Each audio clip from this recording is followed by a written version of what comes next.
Gosh darn it, where's the button for this jacket? Cheap-ass industry, I can't believe this thing. All I want to do is go to Motocross of Nations. Roger DeCoster whistle blows the industry. Hey everybody, Walty Wanders, buckle up, strap in. We got a hard-hitting pull, no punches, no sugarcoating it, no rainbows, no sunshine. We're just going to give it to you and give it to you straight. We got a good one to unpackage today. Who's ready to do a little moto whistleblowing? Welcome to the Hurt Locker, where we examine the good, the bad, and even the ugly because nobody else will. Snowflakes and Karen reports. That's all you're getting out there, isn't it? Wow. Welcome to the channel. We're going to read between the lines and look between the cracks because it's so important as we examine the coolest industry on earth, moto. What used to be, now it's watered down electric bike.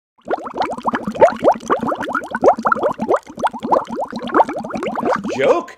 It's becoming a joke. Saturated, a social media frenzy, just complete moto politics. Well, our good friend, the man, Roger DeCoster, just whistle blew the industry and why we had such a debacle. Let's just not sugarcoat it. I know there's a lot of people out there saying, "Oh, Team USA, my hat's off to those guys." No, I mean, that was a debacle. We didn't send the cream of the crop. Why? Politics.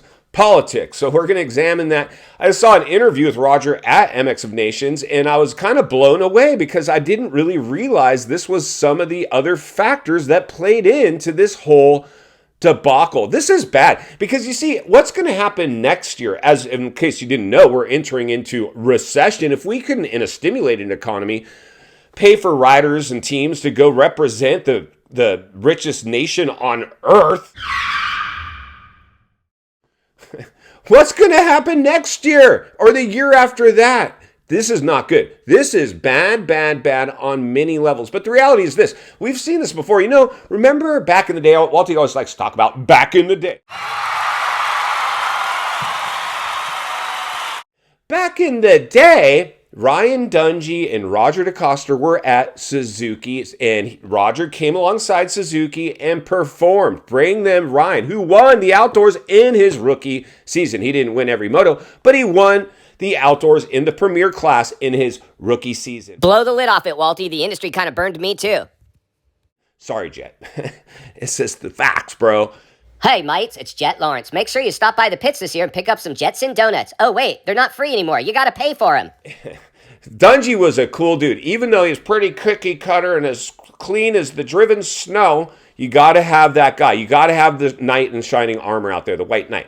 And then you got to have the bad guy. That's just the way it is. J-Law was the bad guy.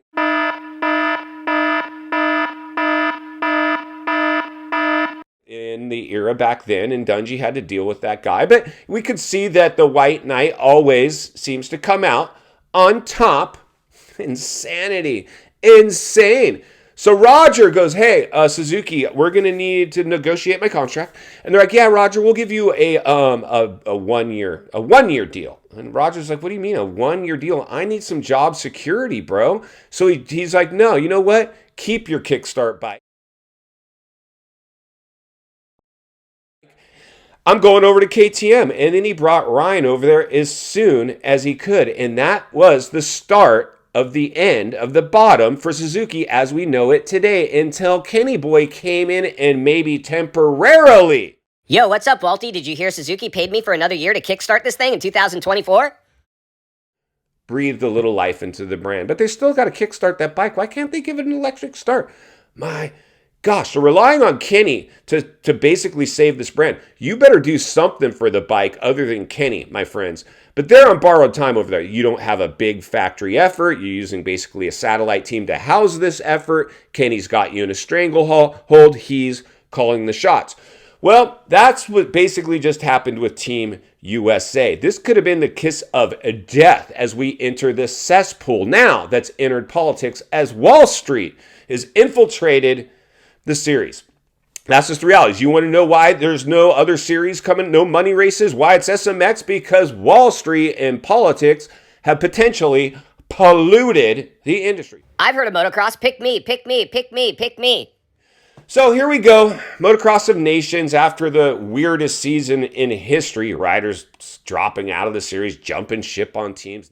Hey everybody, I had a mysterious practice crash that nobody saw conveniently. Therefore, I'll be sitting out the rest of the series. And that some riders raising their hand to go, but the team's like, no, we're not going to go. Then the other team's ready to go, but the rider's like, I'm not interested. The patriotism is out the window. Now, the politics have now entered the industry, but it gets better or worse, depending on how you look at it. So apparently, if I'm reading between the lines, and if I read this interview correctly, Roger said, basically he said, listen, we've always had a team. We got to be there. And they're like, well, Roger, if you want to take some people from your own from your own group, the KTM group, have at it. Have a nice day. That's the support they gave Roger. If you want to pick riders from your own group, the KTM group, you can go, Roger.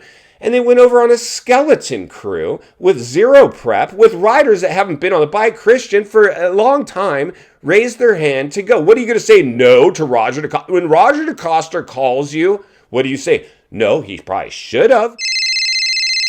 Christian Craig speaking. Oh, hey, what's up, Roger? Oh, I'm doing okay, still healing. What? I gotta go to Motocross of Nations? I'm not really ready yet. Okay, I'll do it.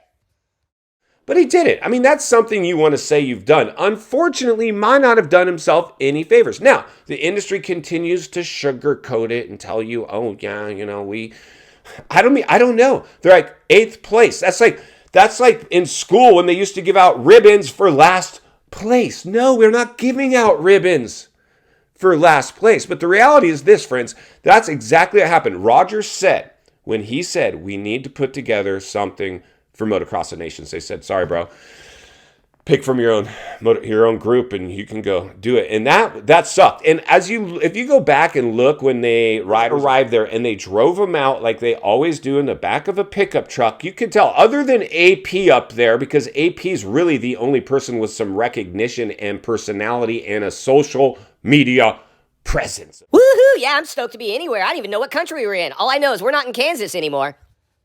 In final thoughts, I come to you as a friend, as a content creator, as a moto guy. Wants to see you not only win on the track, off the track. Understand the waters you're swimming in now. They're shark infested. Team USA, industry, Roger DeCoster, the man. Welcome to the swimming pool. That was a bad look, my friends. I don't know what's going to happen next year as politics continue to drain the life out of the industry. Don't believe me? Look at 8th place at Motocross of Nations. In the meantime, I'll be here to blow the lid off it every step of the way, because it's not only what we need, it's in fact what we deserve. If you appreciate the content, I want to humbly ask you to give the video a like, subscribe to the channel, leave a comment below. I'd love to hear from you. Social media links in the description of this video if you'd like to follow me there, along with links to channels I've appeared on I think you might enjoy. If you enjoyed this video, you're going to love the next video on your screen, and there's an easy subscribe icon for your convenience. As always, thank you for your time. Don't go over the bars. I'll see you on the next video.